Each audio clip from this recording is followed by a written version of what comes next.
नमस्कार। किसी एक व्यक्ति ने कहीं पर कोई अपराध किया और आप अपराध के समय उस व्यक्ति के साथ मौजूद थे, तो क्या आपको भी वह अपराध करने का अपराधी माना जाएगा? या यूं कहें कि एक व्यक्ति अपराध करे और आप सिर्फ उसके साथ रहें, तो आपको अपराधी माना जाएगा या अपराधी नहीं माना जाएगा?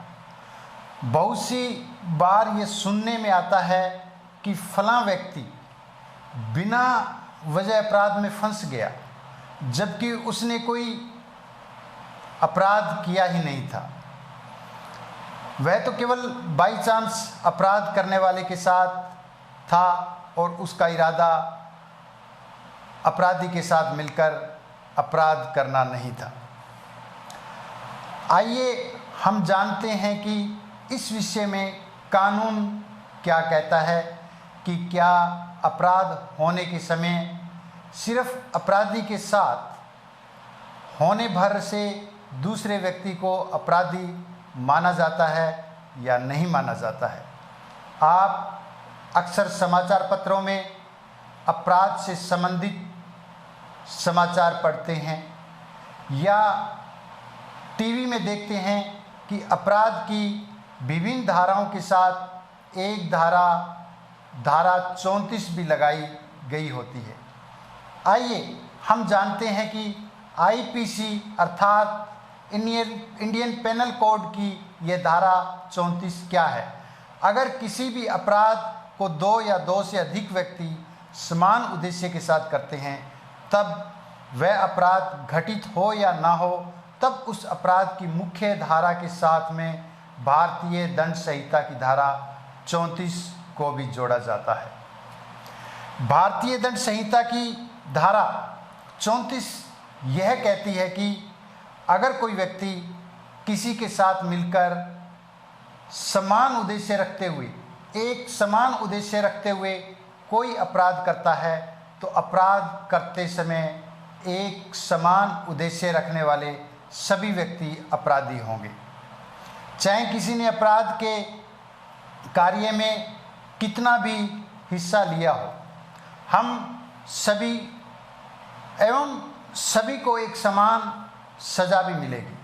भारतीय दंड संहिता की धारा 34 को सिद्ध करने के लिए आवश्यक दो बातें हैं। नंबर 1 यह है कि अपराध होते समय किसी व्यक्ति का अन्य शामिल व्यक्तियों के साथ पूर्व नियोजित योजना के अर्थ में समान आशय विद्यमान था। नंबर 2 यह कि उस व्यक्ति ने अन्य शामिल व्यक्तियों के साथ मिलकर उस अपराध कार्य में किसी न किसी रूप में भाग लिया हो। भारतीय दंड संहिता की इस धारा 34 में किसी विशिष्ट अपराध का वर्णन नहीं है और किसी विशेष दंड का प्रावधान भी नहीं है। यह धारा सामान्य आशय से एक से अधिक व्यक्तियों द्वारा संपन्न किए गए अपराधों के संबंध में है।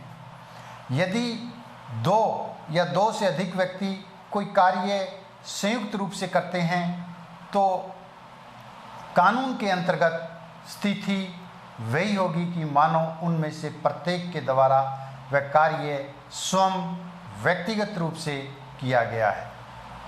भारतीय दंड संहिता की धारा 34 के अनुसार जब एक आपराधिक काम सभी व्यक्तियों ने अपने सबके सामान्य इरादे को अग्रसर करने के लिए किया हो, तो ऐसे व्यक्तियों में से प्रत्येक व्यक्ति कार्य के लिए, ऐसे काम के लिए उसी प्रकार जिम्मेदार होता है जैसे अपराध उसके अकेले के द्वारा ही किया गया हो। भारतीय दंड संहिता की धारा 34 के अनुसार यदि किसी आपराधिक कार्य को एक से अधिक व्यक्तियों के द्वारा उन सभी के सामान्य आशय को अग्रसर बनाने में किया जाता है, ऐसे अपराध में सभी अपराधियों के इरादे एक समान होते हैं और वे अपने कार्य को अंजाम देने के लिए पहले से ही आपस में एक प्लान बना चुके हों, तो ऐसे व्यक्तियों में से हर एक व्यक्ति उस आपराधिक कार्य को करने के लिए सभी लोगों के साथ अपना दायित्व निभाता है। तो ऐसी स्थिति में अपराध में शामिल प्रत्येक व्यक्ति सज़ा का कुछ इस प्रकार हकदार होता है मानो वह कार्य अकेले उसी व्यक्ति ने किया हो। यदि किसी व्यक्ति ने भारतीय कानून के अनुसार कोई अपराध किया है जिसमें उसके साथ कुछ और भी लोग उसी अपराध को करने के इरादे से शामिल है, तो उन सभी अपराधियों पर उनके द्वारा किए गए अपराध के साथ साथ भारतीय दंड संहिता की धारा 34 भी लगाई जाती है। उदाहरण के लिए 3 व्यक्ति आपसी सहमति से किसी अन्य व्यक्ति को घायल करना या मारना या किसी प्रकार की हानि पहुंचाना चाहते हैं, तो वे सभी लोग इस काम को अंजाम देने के लिए अपने स्थान से रवाना होकर वहां पहुंच जाते हैं जहां पर अन्य व्यक्ति मौजूद होता है। जैसे ही उन लोगों को वह अन्य व्यक्ति दिखाई देता है, तो उन लोगों में से एक व्यक्ति यानी उन 3 लोगों में से एक व्यक्ति उस व्यक्ति पर किसी हथियार आदि से हमला कर देता है, और 2 नहीं करते, केवल एक करता है। उस व्यक्ति को किसी प्रकार की चोट नहीं आती है जिस पर हमला किया जाता है, कोई थोड़ी बहुत चोट आती है और वह उन 3 हमलावरों को सामने देखकर अपनी जान बचाने के लिए वहां से भाग निकलता है। इस पूरी प्रक्रिया में उस व्यक्ति को जो थोड़ी बहुत चोट लगी, वह चोट मारने का कार्य केवल एक ही व्यक्ति ने किया, जिस कारण वह भारतीय दंड संहिता की धारा 323 के अंतर्गत अपराधी है।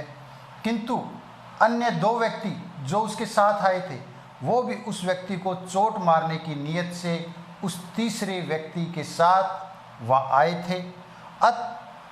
इस प्रकार वे तीनों व्यक्ति उस व्यक्ति को चोट मारने के समान रूप से अपराधी हैं, क्योंकि सभी लोगों का इरादा एक था, एक योजना बना के आए थे, हमला करना है, मारना है, एक समान इरादा था, यानी कि उस व्यक्ति को चोट मारना उन तीनों का एक समान इरादा था।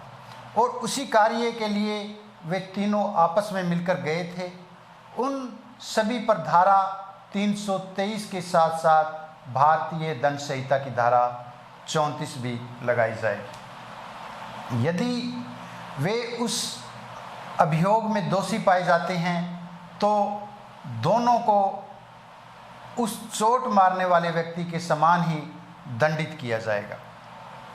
भारतीय दंड संहिता की धारा 34 के लिए 3 बातों का होना अनिवार्य होता है। नंबर एक किसी प्रकार की आपराधिक गतिविधि होना। नंबर 2, आपराधिक गतिविधि में 1 से अधिक लोगों का शामिल होना। और नंबर 3, अपराध करने का सभी लोगों का इरादा एक ही होना। धन्यवाद।